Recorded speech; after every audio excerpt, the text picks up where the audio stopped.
Hello guys, today is 4th of May and we'll be covering the following articles. Moving on, the very first article, newly identified drug can be used as oral treatment for diabetes, IIT study. तो recently IIT की study में ये पता चला है कि जो एक नया ड्रग आइडेंटिफाई किया गया है जो कि डायबिटीज़ के लिए ओरल ट्रीटमेंट के अंदर हेल्प कर सकता है या फिर यूज़फुल हो सकता है, उसके ऊपर एक आर्टिकल है that will be covering today. Other than this, moving on to the next one, how heat wave added to power demand amid coal shortages. तो गर्मी बढ़ने के कारण जो हीट वेव है उसने कैसे पावर डिमांड के अंदर ऐड किया है कि पावर डिमांड राइज हुई है एमिड. पहले से क्या चल रहा था, कोल शॉर्टेजेस चल रहे थे, जैसे पहले से ही हमें पता है कि कोल का जो प्रोडक्शन था वो पहले से ही लो था, उसके ऊपर गर्मियाँ आ गई तेज़, हीट वेव जो कि सबको पता है कि इस मौसम में बहुत ज़्यादा गर्मी हो रही है और जिससे कि पावर की डिमांड बढ़ गई है क्योंकि लोग एसी, कूलर, फ्रिज पूरे अप्लाइंसेस चल रहे हैं इस चक्कर में. तो इसके ऊपर एक आर्टिकल है that will be covering today. Other than this is an editorial from the Hindu. Quasi federalism ensuring flexibility and accommodating diversity to India's federalism in original form. तो बहुत ही बेहतरीन एडिटोरियल है ये and this will be a major addition for your mains preparation or for the prelims as well. इसके अंदर हम federalism के बारे में पूरी बात करेंगे, क्वासी फेडरलिज्म के बारे में बात करेंगे और इंश्योर करेंगे कि जो इंडिया का फेडरलिज्म था है वो ओरिजिनल फॉर्म के अंदर ही रहे और जो ओरिजिनल फेडरलिज्म के टाइम जो फ्लेक्सिबिलिटी और डाइवर्सिटी हमने जो हमारे फाउंडिंग फादर्स ने सोची थी वो उसके अंदर इंश्योर करे कि वो उसके अंदर अब वाले जो फेडरलिज्म चल रहा है उसके अंदर भी वो इनकॉर्पोरेट हो, right. Moving on to the next one, decentralized finance under taxman's lens. Government set to levy additional taxes. तो जो डिसेंट्रलाइज्ड फाइनेंसेस हैं वो अब टैक्स वाले स्क्रूटनी के अंदर आने वाले हैं और गवर्नमेंट भी एडिशनल टैक्सेस लाने की सोच रही है. तो उसके ऊपर एक आर्टिकल है that will be covering today. Moving on to the next one, need of ease of doing science and wider distribution of grants. तो in this article will be seeing that कैसे ईज़ ऑफ बिजनेस की तरह ही ease of science को भी बढ़ावा देना चाहिए और उसके अंदर भी ग्रांट्स का जो डिस्ट्रीब्यूशन है वो वाइडर स्केल के ऊपर होना चाहिए. This is the one article will covering today. Moving on to the last article, the debate on national language. तो रिसेंटली जैसे आपको पता है कि डिबेट चल रही है हिंदी नेशनल लैंग्वेज होनी चाहिए. कई स्टेट्स बोलते हैं कि नहीं, हिंदी लैंग्वेज नेशनल लैंग्वेज नहीं हो सकती हैं क्योंकि हर किसी को नहीं आती है. तो ये पूरे नेशनल लैंग्वेज के ऊपर जो डिबेट है इसके ऊपर एक लास्ट आर्टिकल है that will be covering today. Okay, moving on to the very first article. This news is regarding decentralized finance under taxman's lens. क्योंकि गवर्नमेंट है वो set to levy on additional taxes on what? Taxes on crypto currencies और transactions which happens in crypto currency trade. So ये important है GS3 के point of view से.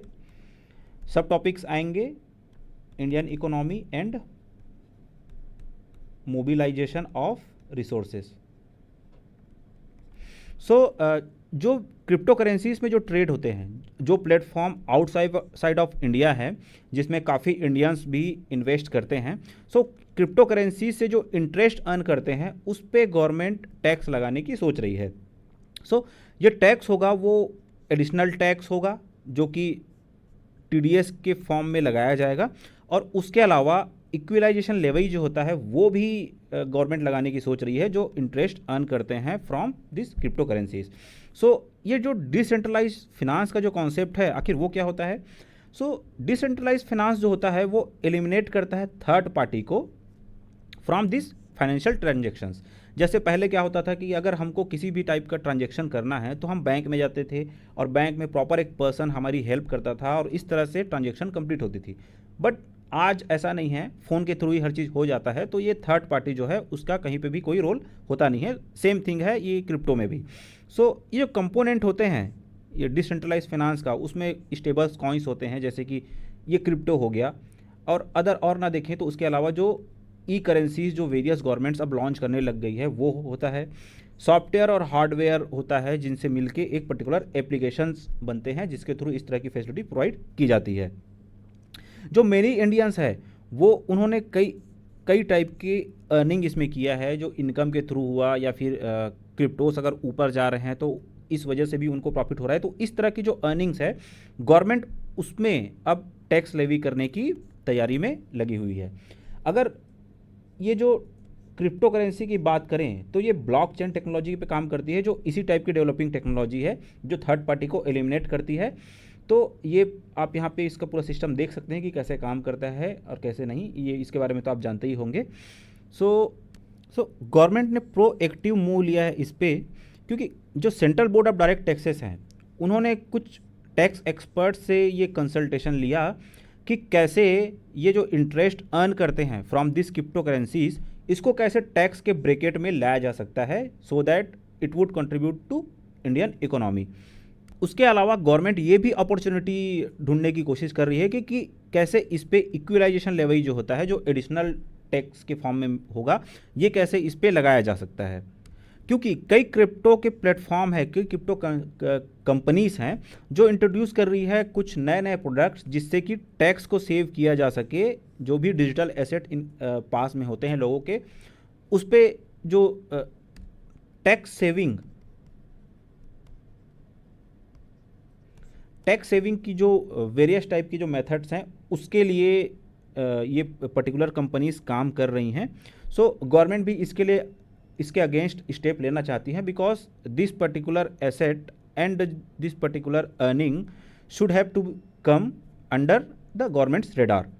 सो इस पे जो एडिशनल टैक्स और लेवी जो गवर्नमेंट लगाने की सोच रही है वो अराउंड 20% होगा, जो कि TDS के फॉर्म में कट किया जाएगा जो भी इस टाइप के ट्रांजेक्शन्स होते हैं। जो अगर आप लोग क्रिप्टो में इन्वेस्ट किए होंगे तो आप जानते हैं कि जैसे बाइनेंस, कॉइनस्विच, इस टाइप के जो प्लेटफॉर्म है ये क्रिप्टो करेंसीज को सपोर्ट करते हैं और उसका ट्रांजेक्शन्स वगैरह ये सब चीज़ें फैसिलिटी प्रोवाइड करते हैं। सो इस टाइप की जो प्लेटफॉर्म्स है वो गवर्नमेंट के प्रॉपर रडार में नहीं है। सो इस वजह से इसमें ऐसे स्टेप्स लिए जा रहे हैं। गवर्नमेंट ने रिसेंटली बजट में ये अनाउंस किया था कि इस टाइप की जो भी इनकम आती है फ्रॉम क्रिप्टो करेंसीज उसमें 30% टैक्स लगेगा। ऑल वर्चुअल एसेट्स जो भी हैं, डिजिटल एसेट्स हैं, उसमें 30% टैक्स लगेंगे। और अभी अप्रैल इसी महीने पिछले लास्ट महीने अप्रैल से 1% जो TDS है, हर पर्टिकुलर जो भी ट्रांजेक्शन होती है इन दिस प्लेटफॉर्म उसमें 1% TDS तो ऑलरेडी लगाया जा चुका है।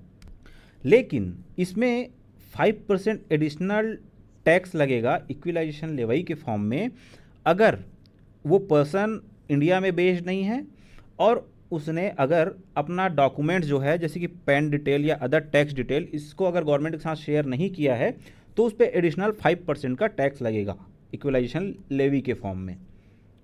लेकिन अगर वो नॉन रेसिडेंट है हमारी कंट्री का तो इसमें 20% प्लस एप्लीकेबल सरचार्ज लगेगा या फिर सेस लगेगा, जिस तरह से इनकम टैक्स एक्ट या ट्रीटी हुई है उस पर्टिकुलर कंट्री से जहां का वो सिटीजन है।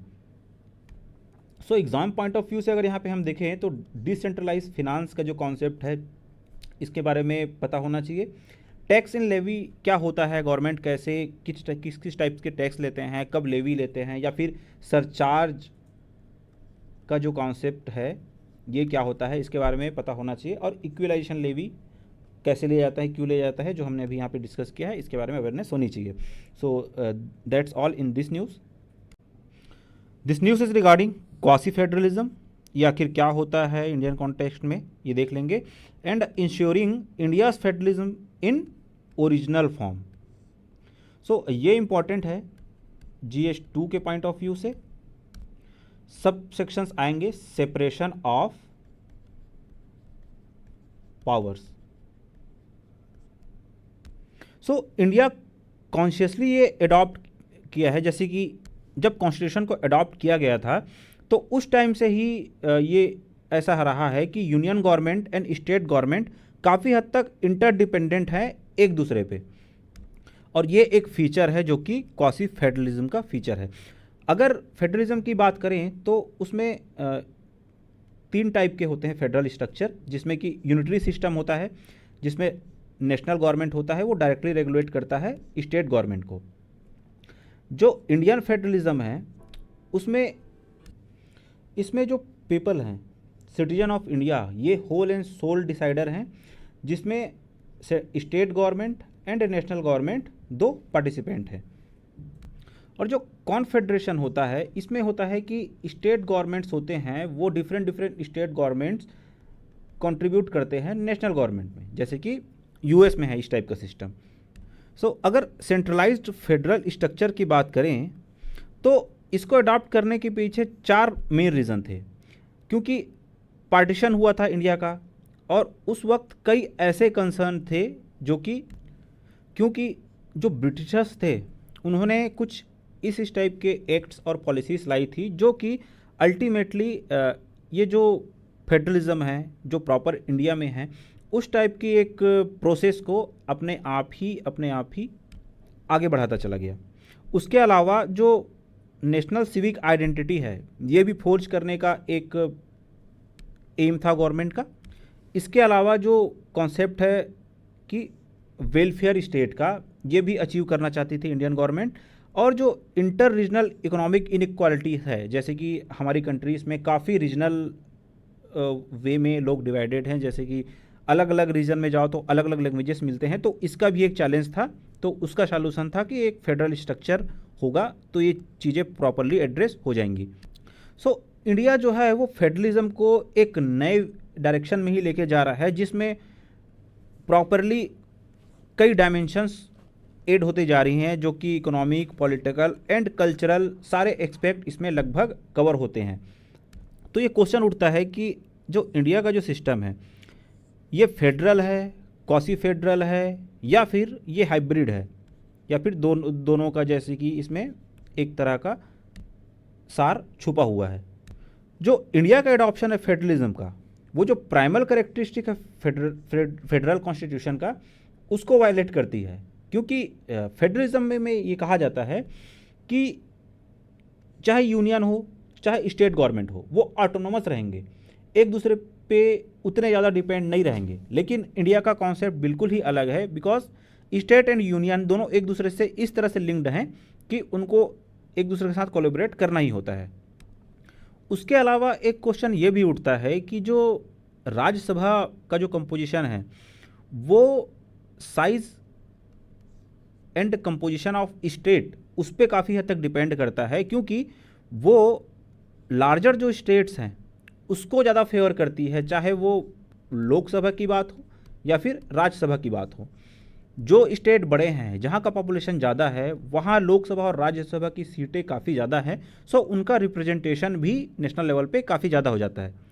लेकिन यूनियन जो है वो स्टेट के कंपैरिजन में ज़्यादा अथॉरिटी इंजॉय करती है, क्योंकि सेंटर का जो पावर है अंडर आर्टिकल 3, तो वो किसी भी स्टेट की बाउंड्री को अल्टर कर सकती है विदाउट स्टेट्स कंसेंट।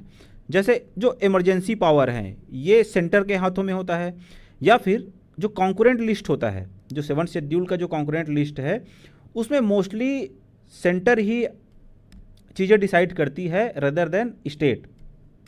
इंडिया का जो कॉन्सेप्ट है फेडरल स्ट्रक्चर का, वो है holding together and putting together. It's not about coming together जैसे कि यूएस में होता है। सुप्रीम कोर्ट का भी वर्डिक्ट रहा है इस पे कि जो फेडरलिज्म है, यानी कि cooperation between state and centre और लोकल बॉडीज़, वो जो है वो बेसिक स्ट्रक्चर का पार्ट है ऑफ आवर कॉन्स्टिट्यूशन, जो कि SR. Bommai versus union of India case जो 1994 में है, ये वर्डिक्ट सुप्रीम कोर्ट की तरफ से आया था।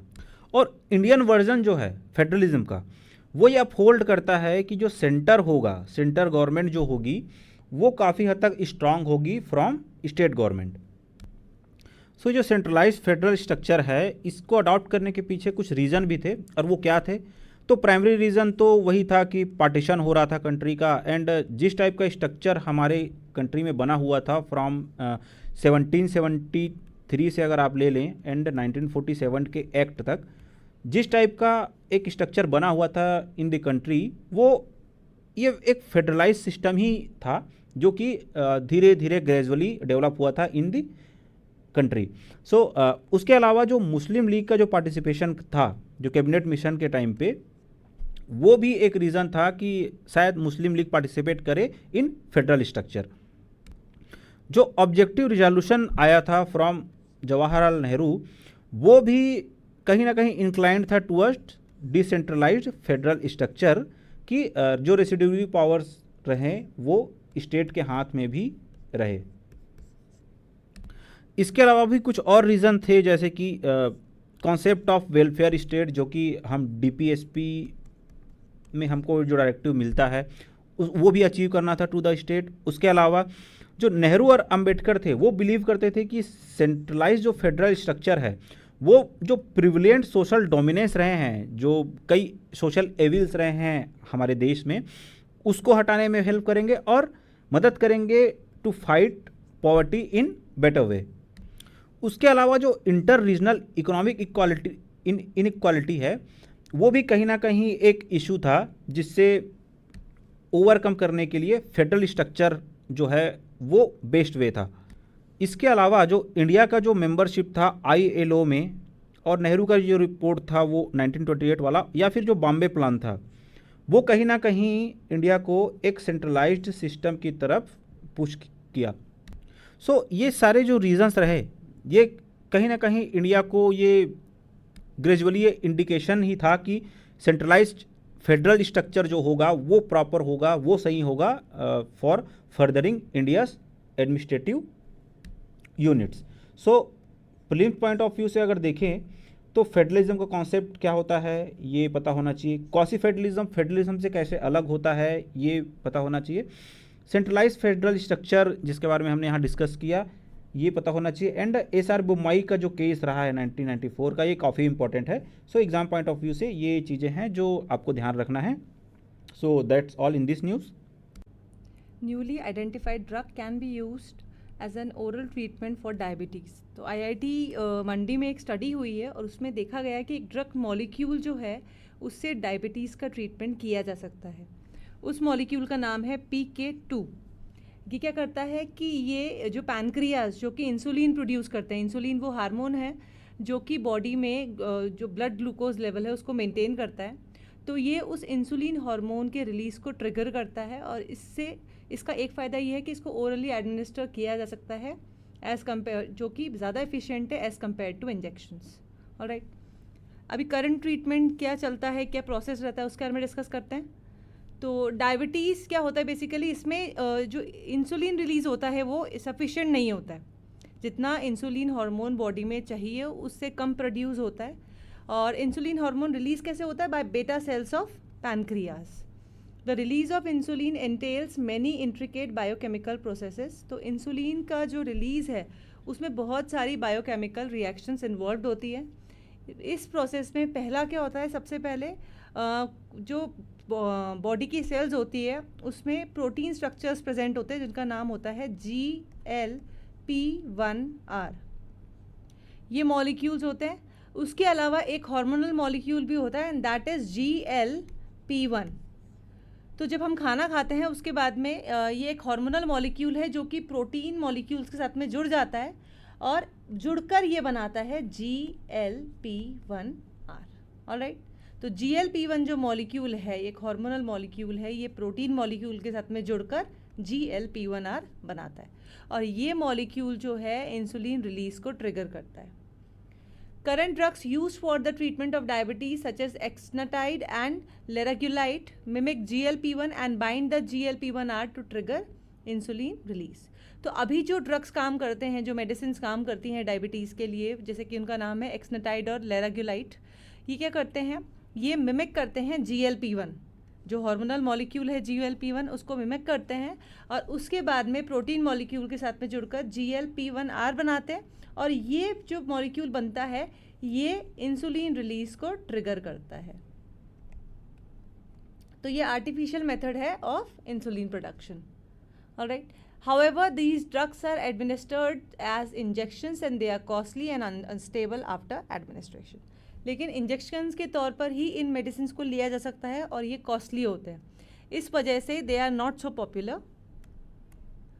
Now what is the oral option. तो जब ये टेस्ट किया गया, जो आईआईटी मंडी के रिसर्चर्स ने टेस्ट किया, तो उन्होंने देखा कि PK2 जो है ये गैस्ट्रो इंटेस्टाइनल ट्रैक द्वारा रेडिली या फटाफट एब्जॉर्ब कर लिया जाता है। इसका मतलब कि ये एक ओरल मेडिकेशन के तौर पर बेहतर काम कर सकता है। After 2 hours of administration, PK2 was found distributed in the liver, kidney and pancreas of the mice, but there were no traces of it in the lungs, heart or spleen.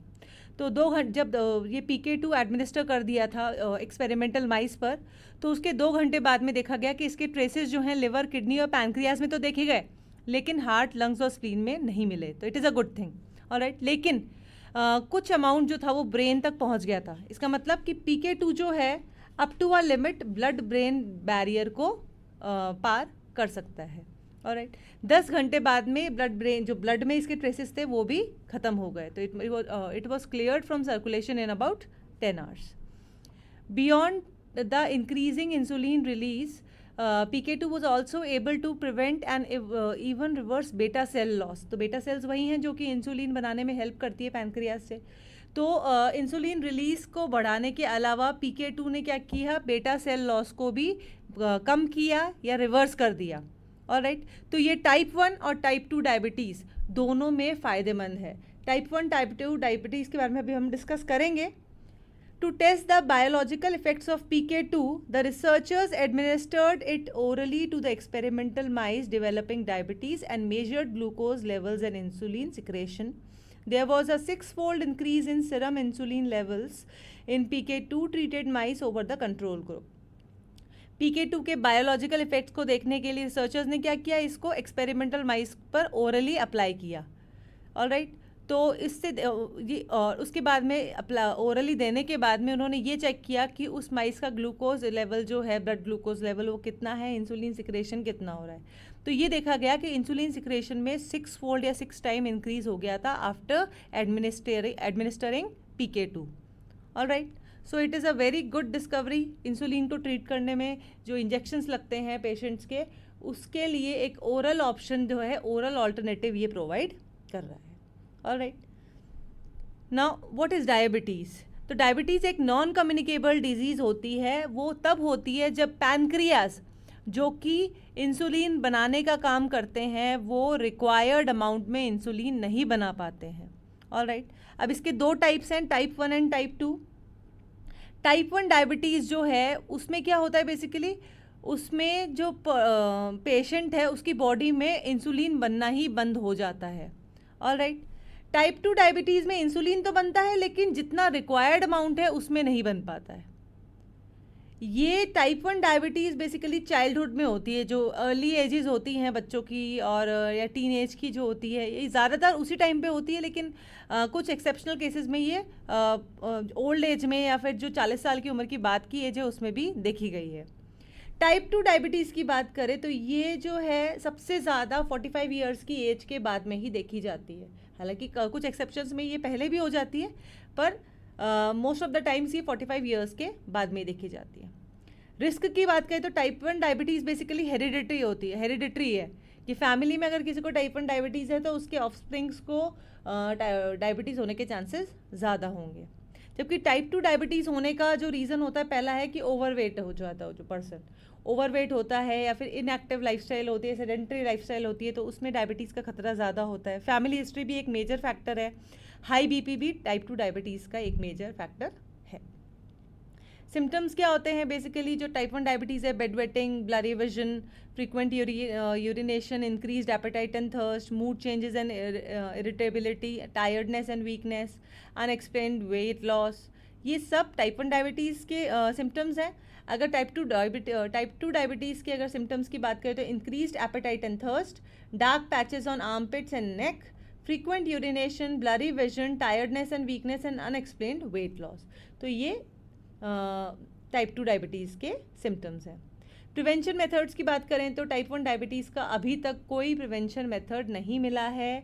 Type 2 diabetes के लिए however if you maintain a healthy lifestyle, एक proper lifestyle, आप control lifestyle जो अगर maintain करके रखते हैं तो वो सबसे बड़ा प्रिवेंशन है फॉर टाइप 2 डायबिटीज़। ट्रीटमेंट की बात करें तो टाइप 1 डायबिटीज़ का सिर्फ और सिर्फ एक ट्रीटमेंट है, that is insulin injections and आप टाइप 2 डायबिटीज़ के आप अपना जो लाइफस्टाइल है उसको अच्छा रखें, उसके अलावा इंसुलिन रिक्वायर्ड है तो इंसुलिन भी लें। तो ये है बेसिकली टाइप 1 और टाइप 2 डायबिटीज़ में difference. Now there is another type of diabetes that is gestational diabetes. तो प्रेगनेंसी के टाइम पर ये डायबिटीज़ देखी जाती है। उस टाइम पे क्या होता है कि जो मदर की बॉडी होती है वो इंसुलिन के लिए लेस सेंसिटिव हो जाती है, मतलब वो ग्लूकोज जो बॉडी में है उसको प्रोसेस नहीं कर पाता है insulin, and due to this ये डायबिटीज़ होती है in the expecting mothers. Alright, सब वुमेन में ये ऐसा नहीं देखा जाता लेकिन कुछ में होता है, और आफ्टर गिविंग बर्थ ये प्रॉब्लम रिजॉल्व हो जाती है। डायबिटीज़ का जो मेजर इफेक्ट है वो 5 ऑर्गन्स पे पड़ता है, that is kidney, heart, blood vessels, nervous system and eyes. और इसके रिस्पॉन्सिबल फैक्टर्स जैसे कि हमने डिस्कस किया, आपकी लाइफस्टाइल, आपकी फिजिकल एक्टिविटी नहीं है, सेडेंट्री लाइफस्टाइल है तो वो, अल्कोहल का बहुत ज़्यादा यूज़, टोबैको का बहुत ज़्यादा यूज़, ओवरवेट होना, ये सब इसके मेजर फैक्टर्स हैं। Alright, India has the second highest number of diabetes patients aged 20 to 79 years age of 2019। तो इंडिया जो है उसके दुनिया में second highest number of diabetes patients हैं। ऑलराइट, तो ये बहुत बड़ा चिंता का विषय है डायबिटीज़, क्योंकि नॉन कम्युनिकेबल डिजीज़ है, हेरिडिटरी भी है, तो it is a very big issue of concern. Alright, now what are the government initiatives to curb the menace of diabetes. Diabetes को रोकने के लिए, डायबिटीज़ को प्रिवेंट करने के लिए गवर्नमेंट के इनिशिएटिव्स क्या हैं? तो ये जो पहला है कि WHO का जो ग्लोबल एक्शन प्लान है for the prevention and control of non communicable diseases 2013 to 2020, इसके हिसाब से इंडिया क्या करता है, प्री मेच्योर डेथ को 25% तक कम करने की कोशिश करता है और नॉन कम्युनिकेबल डिजीज़ को कंट्रोल करने की कोशिश करता है। Alright, target 3 of India's national NCD targets halt the rise in obesity and diabetes prevalence. तो जो इंडिया के national non communicable diseases targets हैं, उसका जो टारगेट 3 है उसके अकॉर्डिंग ओबेसिटी को रोकना ज़रूरी है, ये टारगेट रहता है इंडियन गवर्नमेंट का, और उसके अलावा डायबिटीज़ को भी रोकना इंपॉर्टेंट है। ऑलराइट, की एक्शन पॉइंट्स क्या है कि एक तो ब्रेस्ट फीडिंग पॉलिसीज़, जो बच्चों में ब्रेस्ट फीडिंग, मदर्स के अंदर ब्रेस्ट फीडिंग की टेंडेंसी को इम्प्रूव करने के लिए, इंक्रीज़ करने के लिए इसको किया जाता है इम्प्लीमेंट, क्योंकि ब्रेस्ट फीडिंग से जो बच्चा होता है वो हेल्दी होता है और उसके जो ये नॉन कम्युनिकेबल डिजीज़ होने के चांसेस बहुत ज़्यादा कम हो जाते हैं। Develop and conduct evidence based public health campaign for early detection and treatment of obesity and diabetes and promotion of healthy food options. Alright, तो ओबेसिटी और डायबिटीज़ को अर्ली डिटेक्शन के लिए, उसके अर्ली ट्रीटमेंट के लिए एक evidence based public health campaign ज़रूरी है, तो ये भी एक्शन प्लान का एक मुद्दा है। Develop and promote nutrition policies to limit the content of sugar in food and non-alcoholic beverages, limit excess calorie intake, reduce portion size and energy density of food. अगर एक हेल्दी लाइफस्टाइल जीनी है तो nutritional policies को develop करना, उनको promote करना बहुत ज़्यादा ज़रूरी है, ताकि जो खाने में या जो नॉन अल्कोहलिक बेवरेजेस होती हैं, जैसे फ्रूट ड्रिंक्स हो गई, फ्रूट जूसेस हो गए, इनमें शुगर को बहुत ज़्यादा कंटेंट, शुगर कंटेंट को लिमिट करने के लिए, कैलोरी इनटेक को लिमिट करने के लिए, पोर्शन साइज़ को रिड्यूस करने के लिए, फूड्स की एनर्जी डेंसिटी को कंट्रोल करने के लिए इस तरीके की पॉलिसीज़ ज़रूरी हैं। उसके अलावा policy measures for food producers and processors for reducing saturated fatty acids in food and replacing them with unsaturated fatty acids and replacing trans fats with unsaturated fats in the food products. तो basically policy measures बहुत ज़्यादा ज़रूरी हैं food producers और processors के लिए भी, कि वो फैटी एसिड्स जो हैं, सैचुरेटेड फैटी एसिड्स को लिमिट करें, कम करें, और उनमें अनसैचुरेटेड फैटी एसिड्स को ज़्यादा यूज़ करें, because they are comparatively healthier. All right. Next initiative is develop and implement policies and guidelines on marketing of food and beverages to children. तो proper policies और guidelines होनी चाहिए कि कौन सी food और beverages बच्चों के लिए targeted हैं, कौन सी नहीं हैं, तो इस तरीके से proper policy guidelines होनी चाहिए। Next, reduce tax and increase subsidies on food products containing unsaturated fats. तो जिन फूड प्रोडक्ट्स में अनसैचुरेटेड फैट्स होते हैं, जो कि कंपैरेटिवली हेल्दियर होते हैं, उनमें सब्सिडीज़ को देना या टैक्सेस को कम करना, ये एक बहुत अच्छा स्टेप हो सकता है। और at create health and nutrition monitoring environment in educational institution, work places and health facilities. तो चाहे कोई स्टूडेंट हो, चाहे वो वर्किंग हो, या फिर कोई हेल्थ फैसिलिटी का कोई पर्सनल हो, तो सबके अंदर एक तरीके से हेल्थ और न्यूट्रिशन अवेयरनेस क्रिएट करना बहुत ज़रूरी है। इसलिए जो वर्किंग स्पेस है उनका या जो स्कूल्स हैं, इंस्टीट्यूशंस हैं, वहाँ पर हेल्थ और न्यूट्रिशनल मॉनिटरिंग एनवायरनमेंट्स होना ज़रूरी है। Promote physical activity through public awareness campaigns, promotion of physical activities in schools, creation and maintenance of spaces meant for physical activity. Alright, तो public awareness campaigns के through या फिर physical activity को increase करके schools में, ठीक है। उसके अलावा अगर कोई वर्किंग स्पेस है तो वहाँ पर कोई डेडिकेटेड फिजिकल एक्टिविटी का कोई स्पेस प्रोवाइड कर दिया। तो इस तरीके के इस तरीके के स्टेप्स से फिजिकल एक्टिविटी को इम्प्रूव किया जा सकता है। तो ये भी एक एक्शन प्लान का ही मेजर पार्ट है। All right. Now next is National Program for Prevention and Control of Cancers, Diabetes, Cardiovascular Diseases and Stroke. तो ये 2010 में लाया गया था। इसका ऑब्जेक्टिव क्या था? बेसिकली नॉन कम्युनिकेबल डिजीज़ जो होती है, specially cancer, diabetes, cardiovascular diseases, उसके अलावा स्ट्रोक, इनका मैनेजमेंट से रिलेटेड ये एक प्रोग्राम है ताकि लोग अपनी हेल्दी लाइफस्टाइल मेंटेन कर सकें। Alright. Provide support for diagnostics and control cost-effective treatment at various levels of healthcare. तो डायग्नोसिस के लिए और कॉस्ट इफेक्टिव ट्रीटमेंट के लिए सपोर्ट प्रोवाइड करना इसका ऑब्जेक्टिव है। उसके अलावा कैपेसिटी बिल्डिंग, कि अर्ली डायग्नोसिस हो जाए, टाइमली ट्रीटमेंट हो जाए, तो इन सब के लिए हेल्थ केयर में एक प्रॉपर कैपेसिटी बिल्डिंग करना इसका ऑब्जेक्टिव है। तो ये हमने पढ़े कौन कौन से इनिशिएटिव्स गवर्नमेंट ने लिए हैं। उसके अलावा डायबिटीज़ होता क्या है, टाइप्स ऑफ डायबिटीज़ कौन कौन सी है, type 1 diabetes, type 2 diabetes, gestational diabetes. अभी डायबिटीज़ का इंडिया का क्या स्टेट है? India has the second largest number of diabetes patients all across the world. Alright.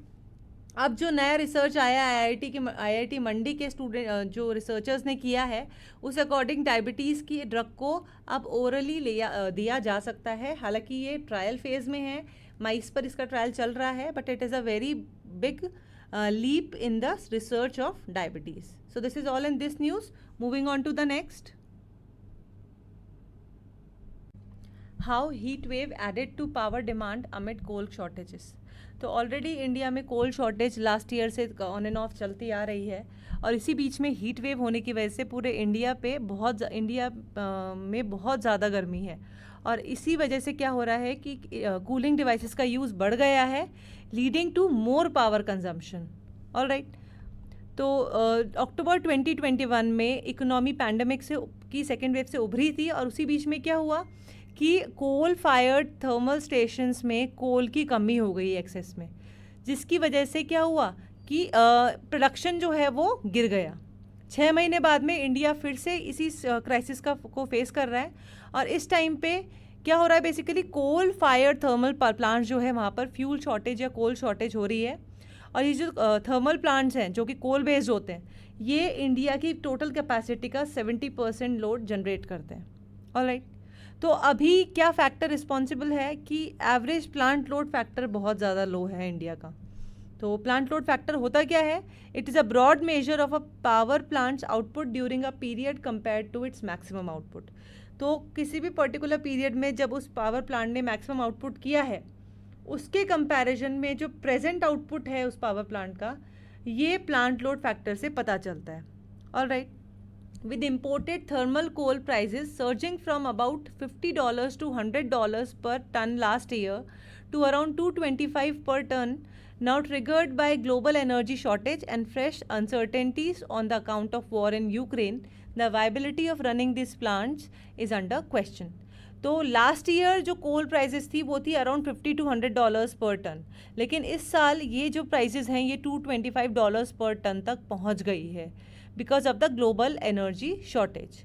और इसके अलावा जो यूक्रेन में वॉर चल रहा है, रशिया जो वॉर कर रहा है यूक्रेन से, उसके में जो अनसर्टेनिटीज़ हैं, इन सब की वजह से क्या हो रहा है कि कोल का या फ्यूल का बहुत ज़्यादा शॉर्टेज है इंडिया में, और उस वजह से इन प्लांट्स की वायबिलिटी जो है, पावर प्लांट्स की जो वायबिलिटी है कि ये कब तक फंक्शन कर पाएंगे, ये बाकी जो एस्पेक्ट्स हैं, ये सब अभी भी बहुत ज़्यादा अंडर क्वेश्चन है या अनसर्टेन है।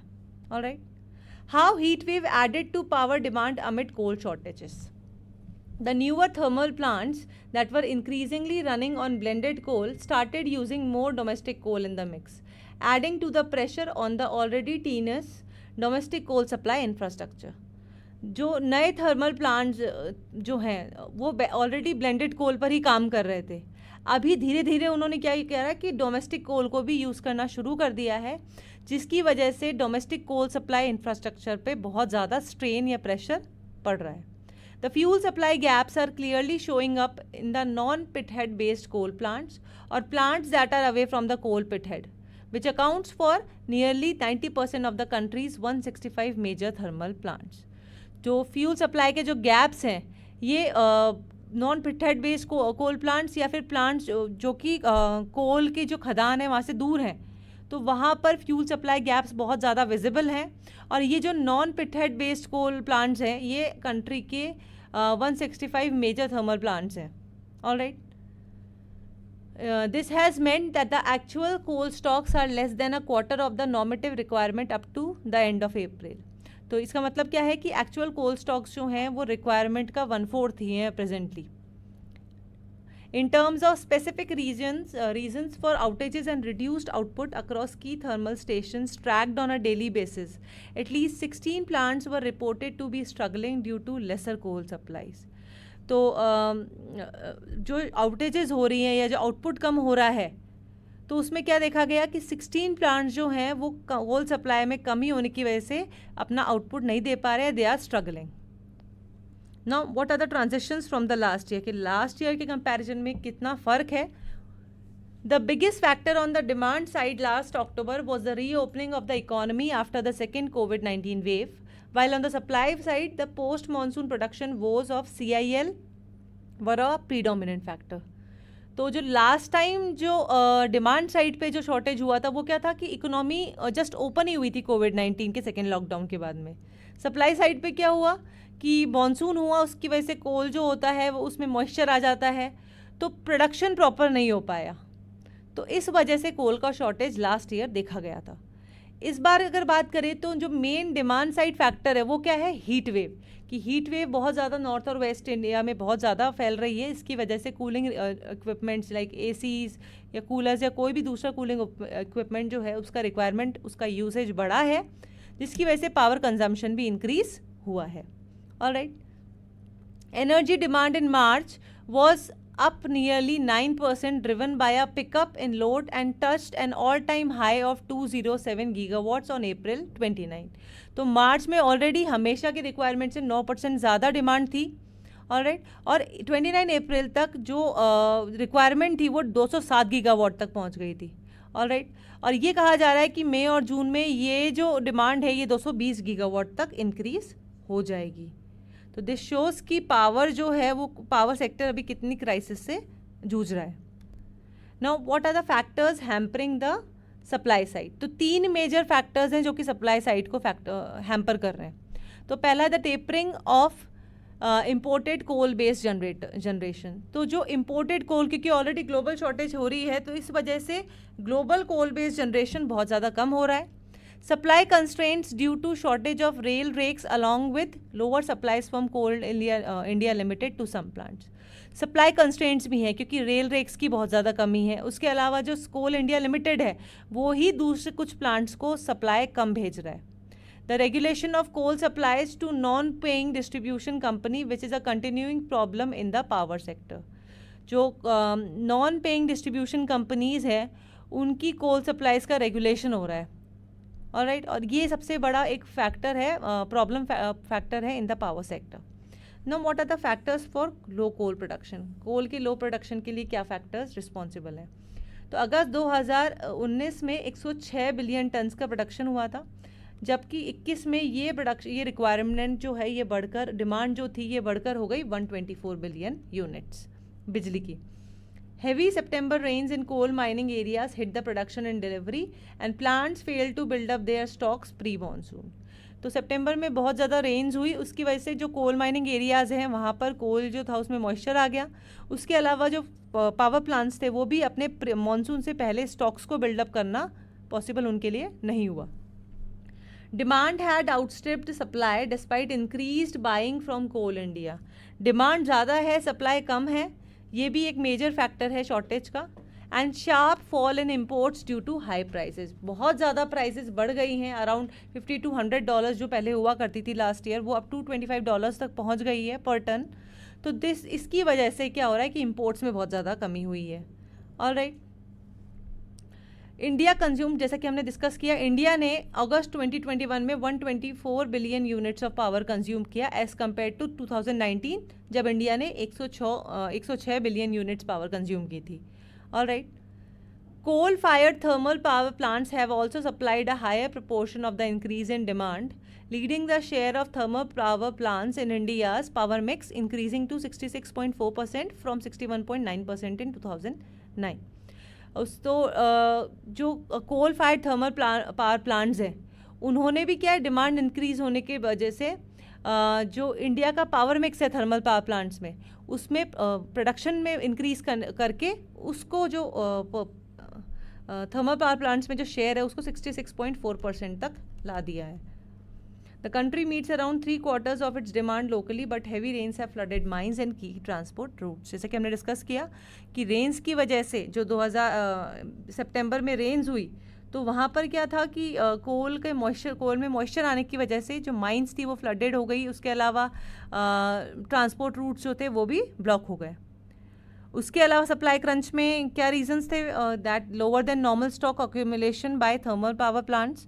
तो मॉनसून से पहले जो स्टॉक का एक्यूमुलेशन करना होता है थर्मल पावर प्लांट्स को वो बहुत कम कर पाई। ऑलराइट, जिसकी वजह से क्या हुआ कि प्रोडक्शन कम रहा और बाकी जो दूसरे फैक्टर्स थे वो एक तरीके से डोमिनो इफेक्ट क्रिएट कर लिया। A consistent move to lower imports coupled with high international prices of coal have also led to plants cutting imports। जैसा कि हमने डिस्कस किया कि हाई प्राइसेस की वजह से भी जो कोल कंपनीज हैं, कोल प्रोक्योरमेंट एजेंसीज हैं, उन्होंने कोल को इंपोर्ट करना कम कर दिया है। So this is also a major factor in reduced या फिर जो reduce supply of coal. Now what are the different measures that are being taken by the government. तो गवर्नमेंट क्या क्या इससे निपटने के लिए क्या क्या एक्शंस ले रही है। तो an inter ministerial team including representatives of the power and railway ministries, Coal India Limited, Central Electricity Authority and Power System Operation Corporation, ये जो मेजर एजेंसीज हैं उनके जो रिप्रेजेंटेटिव्स हैं वो अभी थर्मल पावर प्लांट्स को दिए जाने वाले कोल सप्लाई को मॉनिटर कर रहे हैं।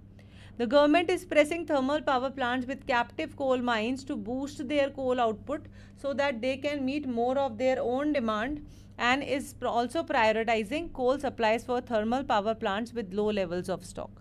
तो गवर्नमेंट क्या कर रही है, थर्मल पावर प्लांट्स को इंस्टिगेट कर रही है, प्रेस कर रही है कि जिनके पास खुद की कोल माइंस है, जिनके कंट्रोल में खुद की कोल माइंस हैं, वे अपने कोल प्रोडक्शन को बढ़ाएं ताकि वो अपनी खुद की डिमांड को भी मीट कर सके। Alright, the power ministry is also trying to increase the supply of coal by expediting the start of production from a number of mines that already have all requisite clearances in place। तो power ministry जो है वो coal supply को भी increase करने का कोशिश कर रही है। ठीक है, ताकि जैसे कि जो माइंस जिनका क्लियरेंस रुका हुआ है इन सब की क्लियरेंसेस को पूरा करके और बाकी प्रोडक्शन को इंक्रीज़ करने की कोशिश कर रही है। The government has also boosted the number of rakes of coal being transported to the thermal power plants daily with 263 rakes, which was earlier 248। Alright, तो अब गवर्नमेंट ने नंबर ऑफ जो रेल रेक्स हैं उनको भी इंक्रीज़ कर दिया। अब उनका जो नंबर है वो बढ़ के 263 हो गया है, earlier it was 248। Now what can be the way forward, क्या क्या स्टेप्स लिए जा सकते हैं। तो optimal energy mix in power generation, power जो है, इलेक्ट्रिसिटी जो है वो अलग अलग सोर्सेज से प्रोड्यूस की जा सकती है, जैसे कि कोल हो गया या हाइड्रो इलेक्ट्रिसिटी हो गया, नेचुरल गैस हो गया, रिन्यूएबल्स हो गया। तो ये बहुत सारे मेथड्स हैं जिससे कि पावर प्रोड्यूस किया जा सकता है। तो अगर दूसरे जो ऑल्टरनेटिव्स हैं इनकी कैपेसिटी को बढ़ा दिया जाए तो ये कॉस्ट इफेक्टिव भी रहेगा, जो अभी डिमांड सप्लाई गैप आ रहा है उसको भी ये पाटने में हेल्प करेगा और ये इन्वायरमेंटली फ्रेंडली भी रहेगा। Alright, cost effective solar plants. The average cost of coal-fired power plants is ₹4 per unit and generally sees an upward escalation, whereas new solar power plants are being bid out at less than ₹3 per unit।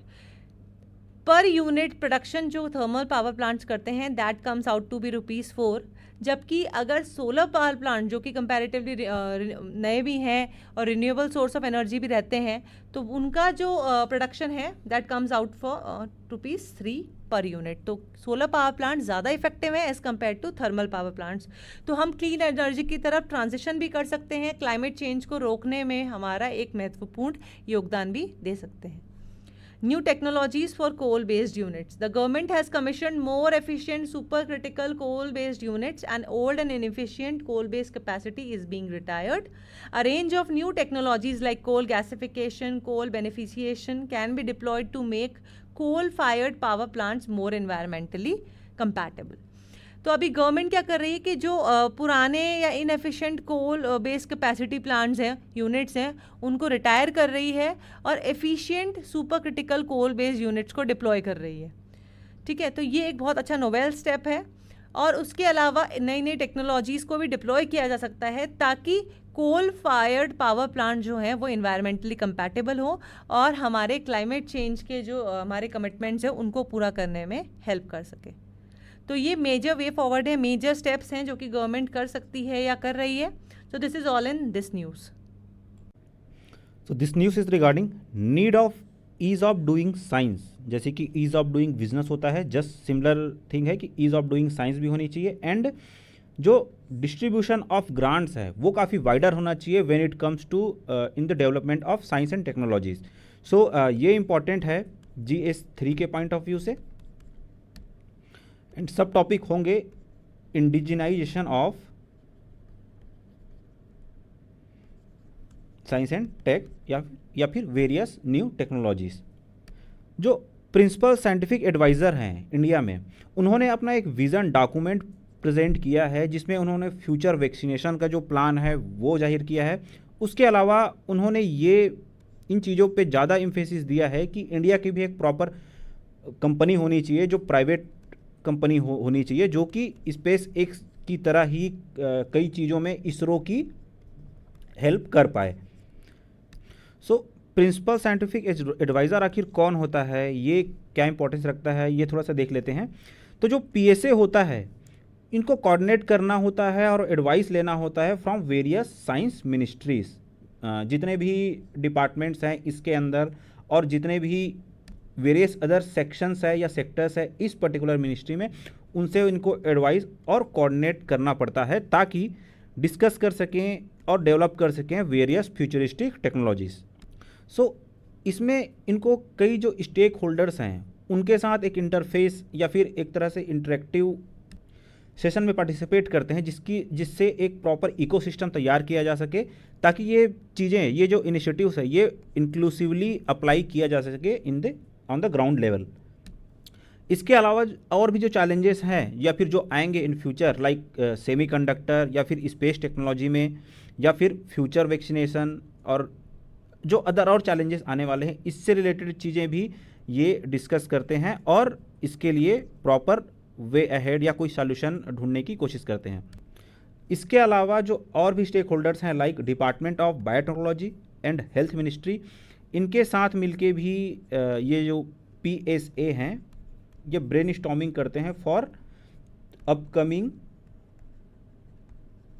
और present solutions. Semiconductor mission की बात करें तो India में semiconductor technology और इससे related जो manufacturing है उसके लिए गवर्नमेंट ने 75,000 करोड़ का अलॉटमेंट किया है to improve this kind of manufacturing in India. ये प्रोग्राम में इंक्लूड होगा इनोवेशन फ्रॉम एकेडमिया, यानी कि वेरियस जो फेमस इंस्टीट्यूशंस है वहाँ के जो रिसर्चर्स रहेंगे वो कोलैबोरेटिव वे में इन चीज़ों को में बेंचमार्क हासिल करने की कोशिश करेंगे। सो पहले तो इसमें मैन्युफैक्चरिंग होगी, देन उसके बाद नए नए इनोवेशंस पे प्रॉपरली एम्फेसाइज किया जाएगा।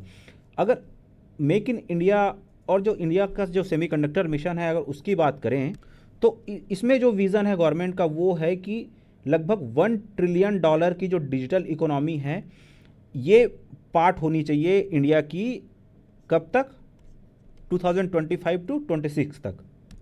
और जो प्रोडक्शन टारगेट इसमें रखा गया है वो होगी लगभग 9.57 लाख करोड़ नेक्स्ट 20 ईयर्स में।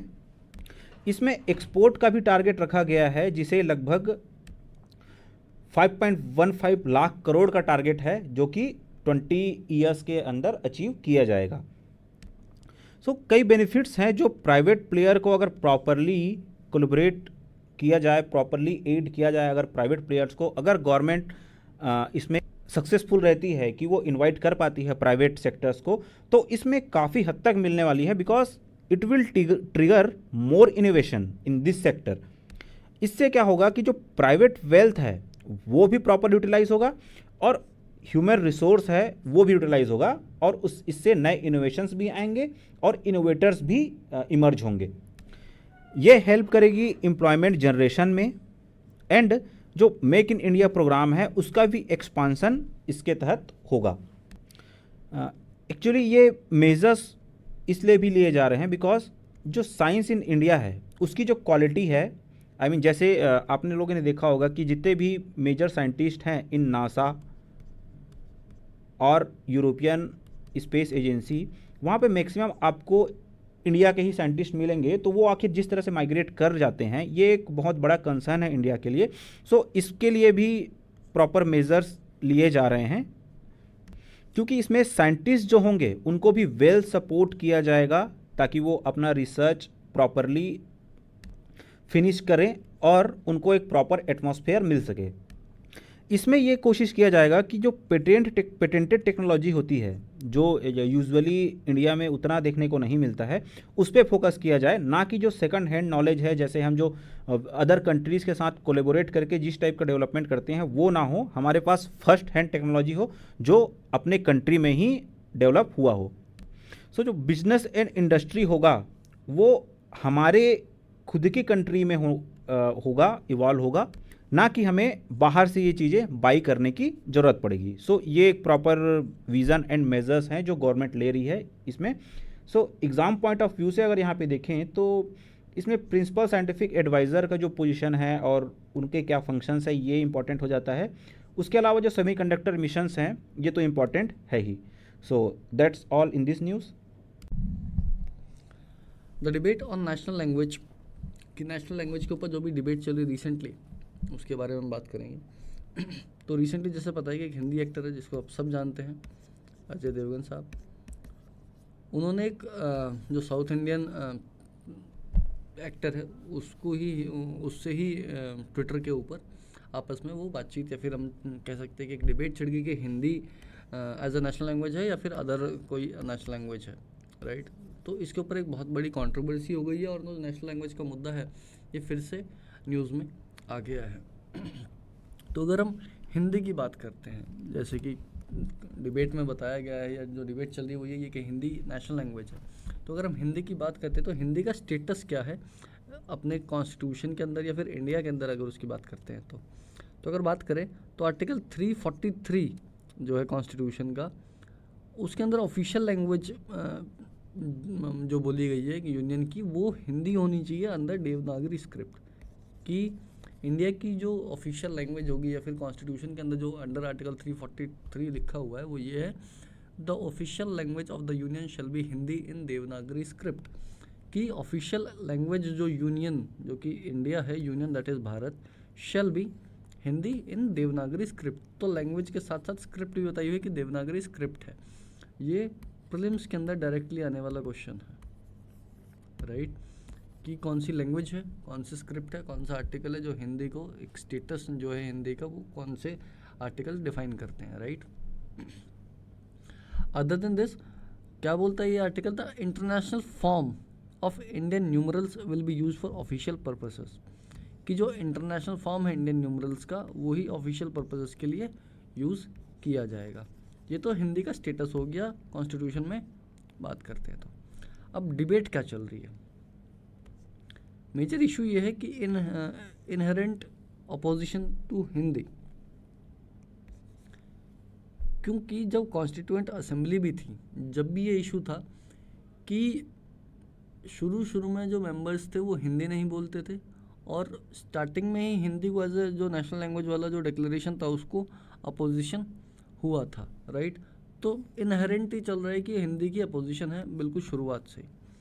अदर देन दिस अगर हम इस फैक्टर की बात करते हैं तो कॉलोनियल फुटप्रिंट्स ऑफ इंग्लिश, कि ब्रिटिशर्स ने हमारे ऊपर राज किया 200 साल, तो उसका भी कहीं ना कहीं इन्फ्लुएंस आ जाता है कि हिंदी को ना लेके इंग्लिश का जो लैंग्वेज है उसको ज़्यादा प्रायोरिटी मिलती है एज एन ऑफिशियल लैंग्वेज या फिर हम बोल सकते हैं कि जो इंग्लिशर्स जो ब्रिटिशर्स थे उन्होंने इंग्लिश को ही सुप्रीमेसी दी और चाहा कि हिंदी बाई टाइम कि वो एलिमिनेट हो जाए जितना जल्दी हो सके उतना जल्दी, right. Okay, other than this fear of Hindi imposition का फियर भी है। Opponents were against English being done away with fearing, but it may lead to Hindi domination in the region that don't speak the language. कि चलो हम English से तो ठीक है हम कर लेंगे, अपोनेंट्स ने इंग्लिश को तो बोल दिया कि ठीक है हम उसका इकट्ठा होकर कर लेंगे कि हाँ इंग्लिश ब्रिटिशर्स जो थे उन्होंने हमारे ऊपर राज किया तो हम इसको नहीं रखेंगे। लेकिन अगर हिंदी को बना देते हैं और हिंदी डोमिनेट करने लग जाती है तो उन स्टेट्स का क्या होगा जो हिंदी भाषी क्षेत्र नहीं है या फिर जो हिंदी हिंदी उनकी लैंग्वेज नहीं है, right. Okay, other than this inefficiency of Sanskrit, अगर हम संस्कृत का भी डिमांड्स की बात करते हैं लेकिन उसमें दिक्कतें बहुत हैं। एक तो एफिशिएंसी नहीं है, राइट, कि हर कोई एफिशिएंट नहीं है कि संस्कृत को एज ए यूज़ कर पाए। उसके बाद हर किसी को संस्कृत सीखनी पड़ेगी या फिर बहुत ही ज़्यादा मुश्किल हम कह सकते हैं लैंग्वेज है, राइट। इसके अलावा जो स्क्रिप्ट है, देवनागरी जो स्क्रिप्ट है उसके ऊपर भी इश्यूज थे। क्यों? Adopting Hindi proponents one Devanagari numerals में भी और वर्ड्स में भी, राइट। जो यहाँ पर ये सेकंड था कि international form of Indian numerals होंगे, इसके ऊपर भी इशू था कि ये नहीं हमें दोनों हिंदी वाले चाहिए, वो भी देवनागरी स्क्रिप्ट में। हमें इंग्लिश न्यूमरल्स या फिर बोलते हैं कि इंडियन न्यूमरल्स जो कि इंटरनेशनल फॉर्म में हो वो नहीं चाहिए, राइट। ओके, तो इससे मेजर आउटकम क्या निकलता है अगर हम बात करते हैं तो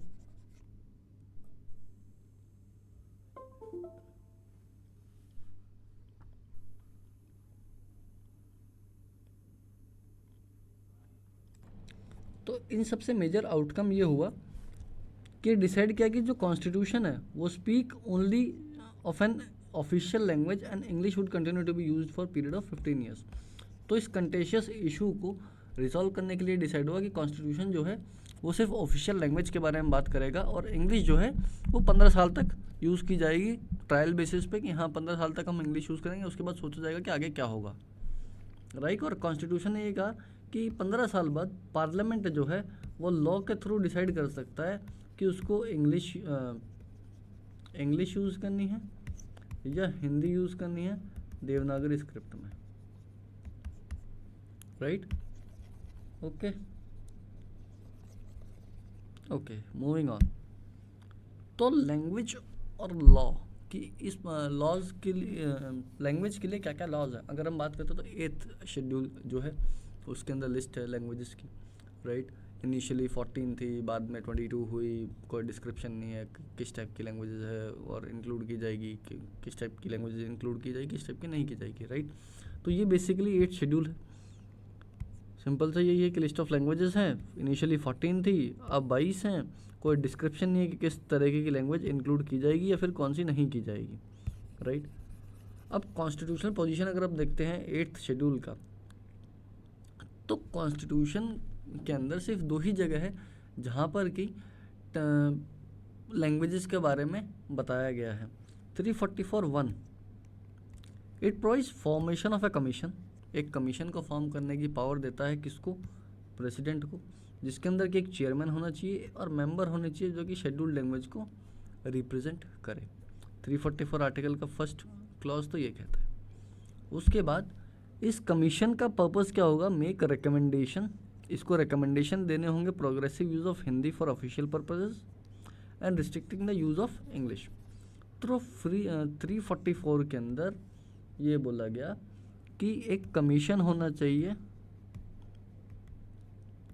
शेड्यूल लैंग्वेजेस के ऊपर जिसके अंदर एक चेयरमैन होगा प्लस मेंबर्स होंगे जो कि शेड्यूल लैंग्वेज को रिप्रेजेंट करेंगे, राइट।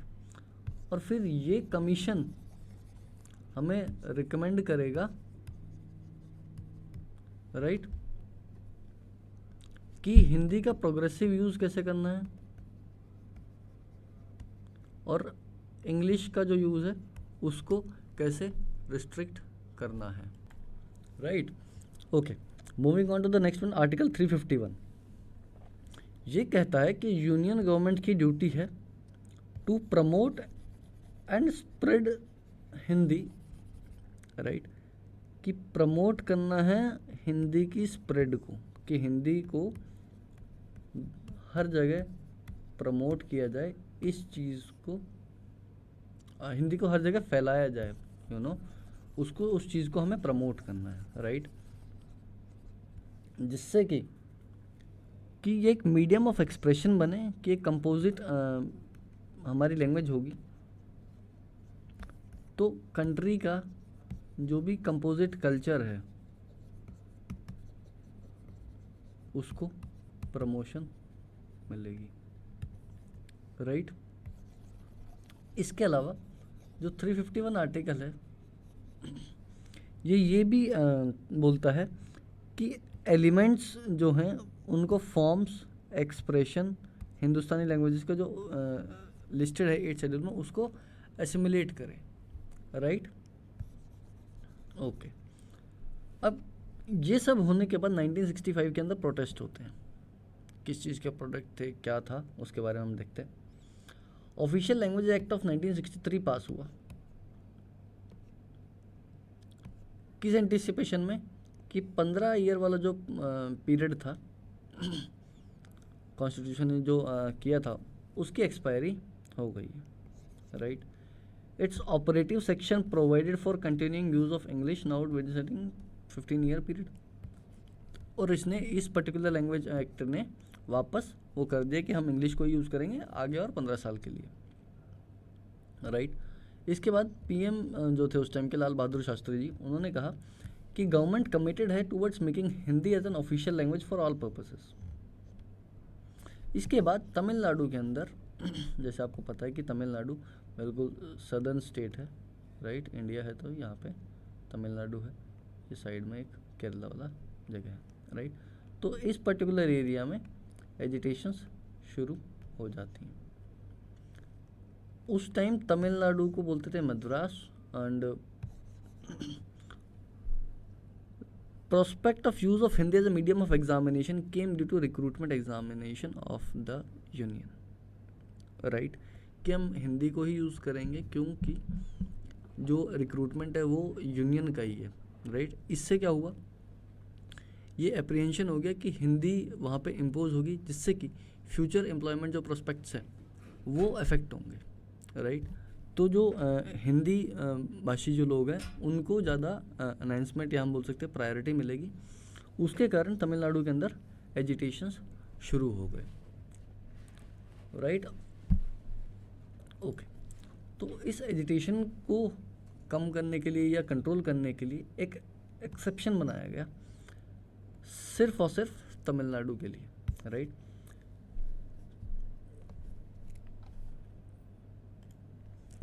इस एजिटेशन को रोकने के लिए गवर्नमेंट जो कांग्रेस गवर्नमेंट थी उन्होंने भरोसा दिलाया कि पीपल जो वहाँ के लोग हैं उनको डरने की कोई ज़रूरत नहीं है कि लैंग्वेज के ऊपर कोई इशू आएगा। और इसी के कारण जब कांग्रेस ने ऐसा कुछ कहा, उसके बाद ही जैसे ही ये चीज़ ख़त्म हुई, ये पर्टिकुलर एक हम कह सकते हैं कि फेज़ ख़त्म हुआ, उसके बाद प्रोटेस्ट ब्रोक हुई 65 के अंदर तमिलनाडु के अंदर, राइट। और जब ये प्रोटेस्ट बहुत ही ज़्यादा वायलेंट हो गई, इनके अंदर और स्टूडेंट्स जुड़ने लगे, प्रोटेस्ट बढ़ने लगी, और उसके बाद डीएम के जो लीडर्स थे वो अरेस्ट हुए, तो बहुत ही वायलेंट फेज़ में ये प्रोटेस्ट आ गई थी, जिसके कारण कि बहुत ज़्यादा अनरेस्ट हो गया था पर्टिकुलर एरिया के अंदर, और 60 पीपल्स की मौत हुई वहाँ पर। और ये प्रोटेस्ट काफ़ी दिन तक चलती रही और काफ़ी इंसिडेंट्स और भी हुए, जिसके कारण कि प्रोटेस्ट बहुत ज़्यादा न्यूज़ में थी, बहुत ज़्यादा नेगेटिवली स्प्रेड हुई, राइट। धीरे धीरे करके जो एजिटेशन है वो बाद में डाई हो गई, डाई मतलब ख़त्म हो गई। लेकिन जो कांग्रेस थी सेंटर के ऊपर, सेंटर में जो यूनियन के अंदर जो कांग्रेस लीडर्स थे, उनको उस टाइम पता चला कि हाँ, लैंग्वेज वाला जो इशू है वो बहुत ही ज़्यादा सेंसिटिव है। मेजरली हम बात करते हैं अगर तमिल स्पीकिंग पीपल के अंदर, तो वहाँ पर लैंग्वेज के अंदर कोई भी छेड़छाड़ करना या फिर उसके अंदर कोई भी हम कह सकते हैं इंटरवीन करना बहुत ही ज़्यादा ख़तरनाक साबित हो सकता है।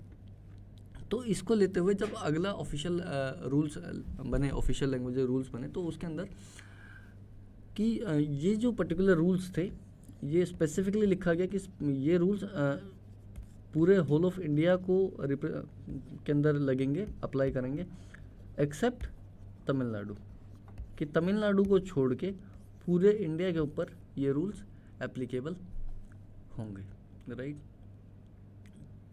इसके बाद हम बात करते हैं 3 लैंग्वेज फार्मूला की, कि 3 लैंग्वेज फार्मूला क्या है। ये एक कंसेप्ट आता है, ये सिर्फ मैं समझाने के लिए इसमें ऐड किया है कि 3 लैंग्वेज फार्मूला का क्या सीन है। तो 1960 से अगर हम बात करते हैं, तो सेंटर की जो एजुकेशन पॉलिसी डॉक्यूमेंट्स हैं, वो बात करती है 3 लैंग्वेजेस के अंदर सिखाने की। पहली बात, हिंदी आपकी लैंग्वेज है, उसके अंदर सिखाइए। उसके बाद इंग्लिश जो आपकी लैंग्वेज है, ये 2 तो फिक्स है कि इसमें तो सिखाना ही है। इसके साथ प्लस में एक रीजनल लैंग्वेज, कि आप जब भी किसी भी बच्चे को पढ़ा रहे हैं तो आप 3 लैंग्वेज का यूज़ कर सकते हैं। 3 लैंग्वेज फार्मूला जिसको बोलते हैं कि हिंदी, इंग्लिश और एक रीजनल लैंग्वेज। अब मेजरली ये होता है कि कुछ ही स्टेट्स हैं जो कि हिंदी मतलब बहुत दोनों ही जो लैंग्वेजेस हैं उनको बता रहे हैं। हिंदी बेल्ट वाले जो स्टेट्स हैं, ऑब्वियस सी बात, उनकी कोई रीजनल लैंग्वेज नहीं है। Regional language in the sense अगर है भी तो बहुत डाइवर्सिफाइड है, वो सॉरी, बहुत ही ज़्यादा कम रेंज के ऊपर वो जाके बदल जा रही है। तो वहाँ पर तो रीजनल लैंग्वेज का कोई सीन ही नहीं है। लेकिन अगर हम साउथ में चलते हैं, जहाँ पर कि खुद की लैंग्वेज, अगर हम यहाँ से बात करते हैं इस बेल्ट की, वेस्ट बंगाल, उड़ीसा, तेलंगाना, छत्तीसगढ़, झारखंड ही आएगा, सॉरी, आंध्र प्रदेश, उसके बाद कर्नाटका, महाराष्ट्र, केरला, तमिलनाडु, तेलंगाना, राइट। तो ये जो सदर्न बेल्ट है, इसके अंदर खुद की रीजनल लैंग्वेजेस है, राइट। और इसके अंदर भी तमिलनाडु जो है वो 3 लैंग्वेज फार्मूला को अपोज कर रहा है कि हमें ये फार्मूला चाहिए ही नहीं, हम सिर्फ अपने इंग्लिश और अपनी रीजनल लैंग्वेज सिखाएंगे। जिसको हिंदी ज़रूरत होगी हिंदी की, वो हिंदी खुद ब खुद सीख लेगा, राइट। इसके अलावा बाकी तो ठीक है, ओके। इसके अलावा अगर हम आगे बात करते हैं कि इस पूरे आर्टिकल में से या पूरे न्यूज़ में से प्रीलिम्स की हम बात करते हैं तो क्या क्या चीज़ें चाहिए। सबसे मेजर ऑफिशियल लैंग्वेज एक टॉपिक है, राइट। इसके बाद अगर हम बात करते हैं तो एक बॉडी है, special officer for linguistic minority, right, ये चीज़ है। उसके बाद शेड्यूल्ड लैंग्वेज की बात है कि शेड्यूल्ड लैंग्वेजेस के कितने क्या फॉर्मूले हैं, फॉर्मूले इन द सेंस आर्टिकल्स हैं, राइट। अदर देन दिस अगर हम आगे बढ़ के बात करते हैं तो उसके बाद 3 लैंग्वेज फार्मूला, जैसे कि अभी मैंने आपको बताया कि 3 लैंग्वेज फार्मूला क्या होता है। उसके बाद ऑफिशियल लैंग्वेज ऑफ 65 एंड 76 और आर्टिकल 343 टू 351, इसके अंदर ऑफिशियल लैंग्वेज भी आ गई, इसके अंदर सुप्रीम कोर्ट की लैंग्वेज भी आ गई, हाई कोर्ट की भी आ गई और शेड्यूल्ड लैंग्वेज भी आ गई, राइट। तो ये चीज़ें हैं जो कि हम कर सकते हैं। This was all from today and आप और देखने के लिए या फिर और भी करंट अफेयर्स कवर करने के लिए हमारी ऐप के ऊपर जा सकते हैं। ऐप के अलावा डेली का सार या फिर हम डेली करंट अफेयर्स की जो शीट आती है वो आप देख सकते हैं। उसके अलावा टेस्ट सीरीज़ दीजिए, यूपीएससी की जो टेस्ट सीरीज़ चल रही है, क्योंकि अभी यूपीएससी का एग्ज़ाम आने वाला है, तो ऐप के ऊपर आप टेस्ट सीरीज़ ज्वाइन कर सकते हैं। टेस्ट सीरीज़ ज्वाइन नहीं करनी है तो जो फ्री वाला जो टॉपिक वाइज सेग्रीगेशन वाला जो टेस्ट सीरीज़ है वो आप यूज़ कर सकते हैं। प्रैक्टिस करते रहिए, हार्डली 1 महीना है, मैं तो 1 महीना भी नहीं 25 दिन ही मानूंगा कि एग्ज़ाम आने वाला है, एंड पूरी शिद्दत से तैयारी कीजिए। Okay, all the best.